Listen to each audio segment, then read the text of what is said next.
Actually, everything I just said was just like a review of what's been going on so far. So now we get to the new spot. The new spot is the intellect meditating on everything realizes that everything's the same. Whatever happens, happens, and it's always got good and bad to it. It realizes that everything is the same. So, therefore, thinks, what's the point in making any decisions? No matter what you decide, everything is going to wind up the same. So the intellect ceases to function, and in the story, this means that the husband, dies. So now, in the story, we pick up to hear what does the Vidarbhi, the main character, what does she do now? Okay? So here's what she does.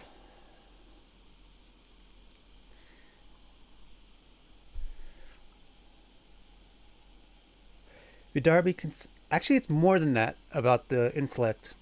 It wasn't just that the intellect realized that everything is the same, it also realized that there's something better to do. If everything is the same, it doesn't necessarily mean that you shouldn't do anything. But the intellect realized that in the external world, everything is equally desirable or undesirable. But there's this amazing reality called Hari, which is this amazing being that's delightful. And so it ceased to function externally and instead wanted to absorb itself in Hari. Okay, so that's how that's the allegory of the husband dying in his meditation. So now, what's Vidarbhi? Now starts to talk about Vidarbhi, the main character. Vidarbhi considered her husband, Malayadvaja, to be divine because he comprehended and adhered to the supreme essence of reality. So this is called Pati Devata. It's a very much abused concept. It's where the concept is the same, and also in the allegory here, this Pati represents a spiritual guru. In the allegory previously, when the main character was male and the wife was intellect, the wife was Dharma Patni, which is she represents integrity. So in his previous life, the intellect was integrity oriented, and that's how it got him a good birth. Now in this life, he gets intellect, which represents a spiritual guide. So the goal of life changes. In the previous birth, the goal of life was dharma, but in this life, the goal of life is moksha. So anyway, she considers the husband to be divine. Why? Because he's her husband? No, because he comprehended and adhered to the supreme essence of reality. He was Parama Dharmagya. Patim Parama Dharmagya. Pati Devata. Malayadvaja Pati Devata. Okay? That's the way it works. It's not a formality. If you have somebody or something in your life that comprehends something, then they become the representative of that thing. So because Malayadvaj, she could see and experience that Malayadvaj, her husband, comprehended reality, and comprehended it so deeply that he adhered to it. He could harmonize with it. That caused her to feel that this guy's divine. So because of that, she was fully devoted to him. Vidarbhi considered her husband Malayadvaj to be divine because he comprehended and adhered to the supreme essence of reality. Out of love, she renounced all pleasures and took care of him carefully. So while he's doing meditation, she's doing meditation and helping him do his meditation. So things like, where do you get, okay, you only eat a little bit, but where do you get the food from? She would take care of it. You get uncomfortable a little bit from asanas, right? So you have to stop your meditation. But not if you have somebody help you do the asana. You can do it longer. So she would help him do the asana. Keep the blood flowing in his legs, for example. So out of love, she renounced all pleasures and took care of him carefully while he was doing this austerity in the forest. And so she also became just like him. So the next statement is, her clothes were torn, her body was emaciated, and her hair was knotted in clumps. She shined peacefully near her husband like the brilliant coals of a smokeless fire. So this is a lot like Kapila's mother when she was doing austerities with Kapila's father. Because women are naturally beautiful, but when they do austerities, the beauty gets subdued. Because you're not eating much, you're not combing, right? You're not decorating, combing, maintaining your physical appearance, but you're still beautiful. But it gets so she's described as looking like coals, smoldering coals, because the fire is not really showing itself, but it's still in there and obvious. Her clothes torn, her body emaciated, her hair knotted in clumps, she shined peacefully near her husband like the brilliant coals of a smokeless fire. When her dearmost passed away, his body remained in its meditative posture. So he passed away while in asana and meditation, so it didn't just fall over. His asana was so sthira that it actually didn't require any muscular effort to keep. The balance was so perfect that even though he had died, that body didn't fall out of the asana. So she didn't know he was dead. When his dearmost passed away, his body remained in its meditative posture, so unaware of what had happened, she came to care for him. But when she noticed that there was no warmth at all in his feet, because she's going to rub this, because this is where you get the blood flow is the most difficult to get.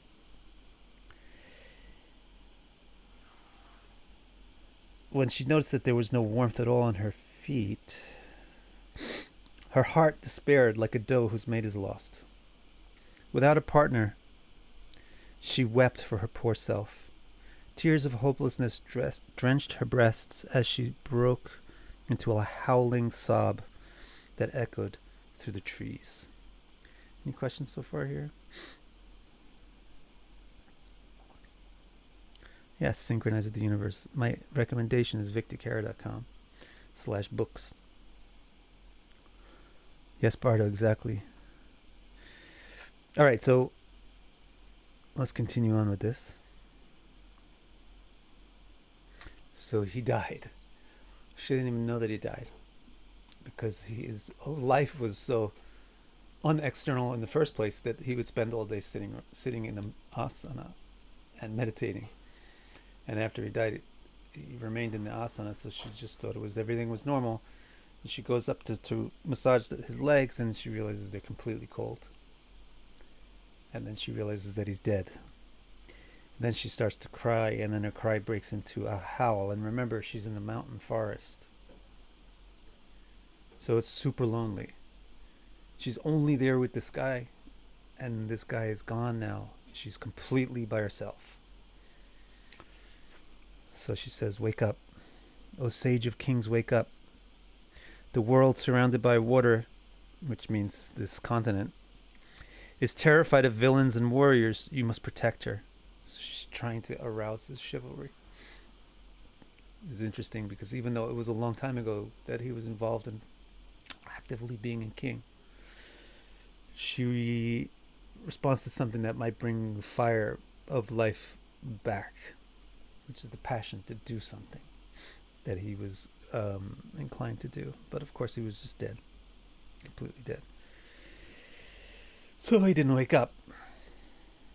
Pleading like this, the girl who followed her husband into the wilderness fell down. That sentence is there to impress on you the thing that I just said. She's all alone now. Pleading like this, the girl who followed her husband into the wilderness fell down, and her tears washed her feet. So first her tears are falling on her breast, but then when she falls, her tears wash her feet. It's really, really, really poignant and poetic. It's like the last service that she'll do for him is to wash his feet with her tears. You can't really fake that. Actually, so the last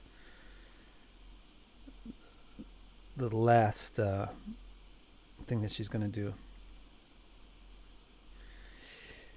The last thing that she's going to do is what we call the final. What do they call it? Last rites, right?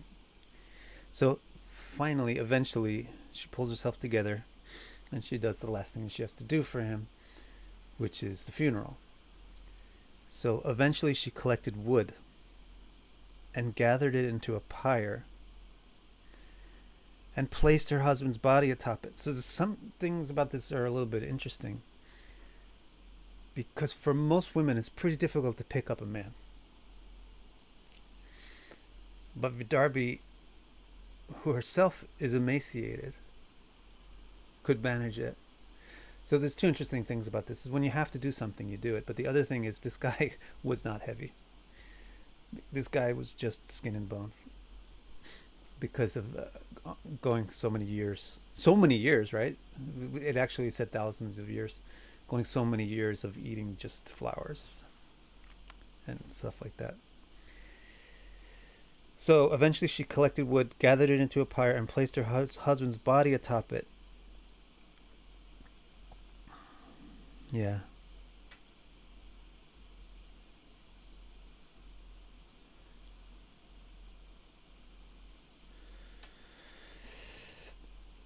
Eventually she collected wood and gathered it into a pyre and placed her, setting it ablaze. So she lit it on fire, and then lighting the wood on fire made her heart just practically die. So her heart is described as hopeless, and she wanted to die with him. So she says, "Oh Prabhu," she cried very loudly, "Oh Prabhu." Prabhu is a way that you address somebody who has a lot of power, influence. So if somebody's very influential over you, you call them Prabhu. So this is a way that a wife often addresses a husband, or it's a way that a citizen can address the mayor, right, or the person who's governing the town or the city, the king. But ultimately, the word Prabhu, the word bu, like bu, Bhuta. Bu means power, energy, being, the ability to manifest something. Manifestation is bu. Prabhu means somebody from whom bu comes, from whom the ability to manifest things comes. This is also why it refers to the husband, because the husband gives semen. Then the wife can make Bhuta, a child. So actually, the proper object for the noun Prabhu, the proper thing that it refers to, is actually Atma, which is spirit, because spirit is the source from which manifestation comes. And then the proper spirit is Paramatma, the super spirit. So when she cries Prabhu, in her mind she's calling for her husband, but the real Prabhu uses it as an opportunity to respond. So this is where all of a sudden something interesting happens.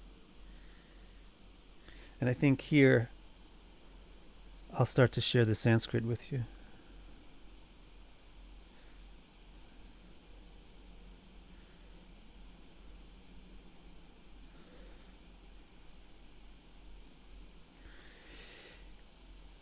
Yeah, chat can be very distracting. You don't have to even look at it. Most of the time I don't. Just put some window over it. And then when I want to look at it, I look at it.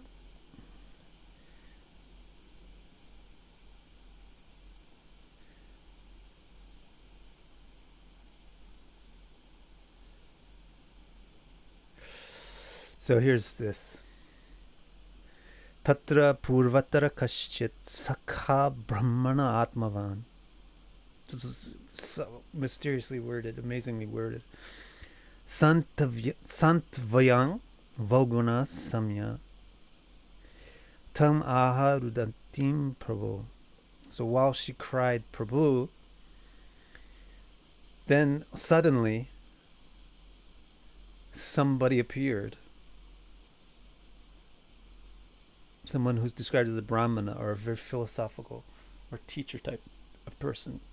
So he would appear, the dress that he would be in most societies, you could tell a person's status or role in society by the way that they dress. So, like, if you're a king or a warrior, you dress a certain way. If you're a teacher or a philosopher, you dress differently. Not really even so much intentionally, but just as a byproduct of who you are. So she saw this guy appear out of nowhere. Kashchit, somehow. This Saka, a friendly-looking Brahmana, appeared Atmavan just from himself. But Atmavan is so suggestive as a word, as if from herself. He appeared from herself. So he says, just then, this is the translation, just then, when she cried, "O Prabhu," someone appeared beside her. A friendly, philosophical, self-possessed person whom she felt she somehow already knew. This way he's described as Saka, or a friend. Calmly, he spoke sympathetic and conciliatory words to her.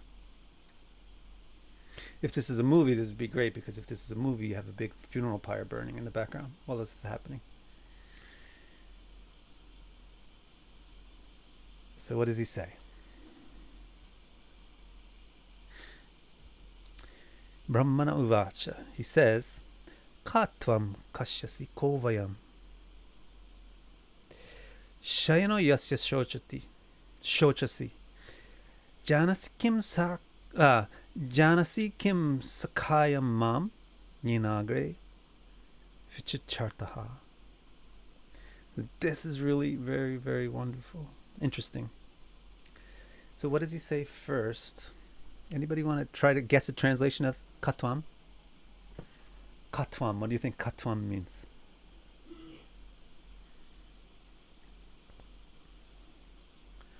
Katwam. Ka means what?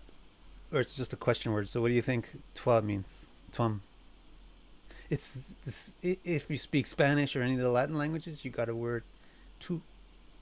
It comes from the word twa.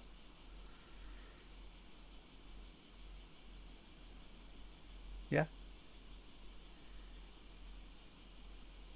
Katwa. Anybody want to guess? There's this lag, but who you? Exactly, Raju. But you probably know that. You probably grew up with this language. So who are you? That was his first question to her. Who are you? Who are you? Kasyasi kovayam. Kasyasi kovayam shaino yasya sochati. So basically altogether this means, who are you? And what's your connection to this dead man that you're crying over? There's a man here who's lying down, or who's dead, and on this burning, on this pyre, and you're crying. So what's your relationship with this guy? Who are you, and what's your relationship with this guy that you're crying about? So she's going to reply that he's the Prabhu, right? So her reply is, well, he's my husband, and he's basically my guru. He was doing meditation and I was following him. Now he's gone. So then the Brahmana says, Janasi kim sakyamam. Do you know who I am? Do you know who I am? Janas kim mam. Do you know me? And her answer to that, this is very interesting. Who are you? What's your relation to that guy? Do you know me? And her reply is Sakaya. Sakaya, I think that you're my friend. Yinagre Vichichartaha. I think that you're my friend, whom I have wandered with since before I can remember. Yenagre. means since before this. Vichacharta means we wandered around. Ha, I guess, I think. Sakayam, you're the friend that I have been wandering around with forever. I think that's you. Do you know who I am? I think you're the friend that I've been wandering around with forever.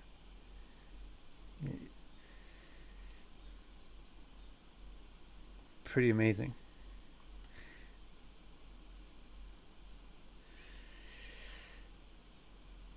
Next statement is, come on, give me the next page.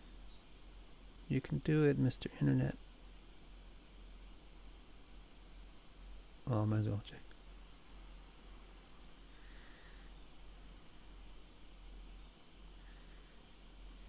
Okay.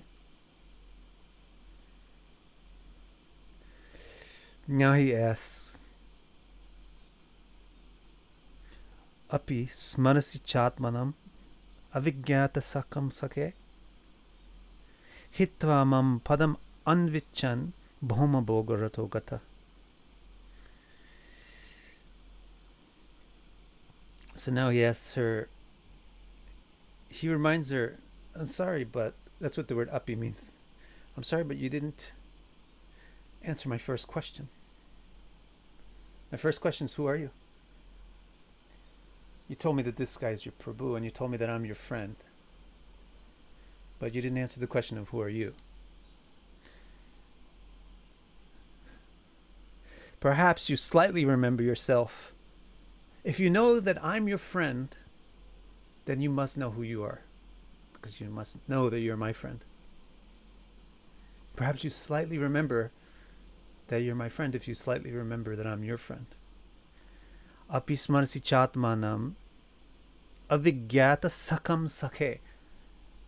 Do you know yourself at all, that you're the friend of this unknown friend?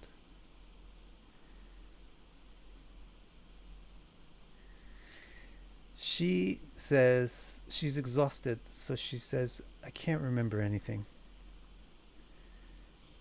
I do not know who I truly am. I cannot make sense of it.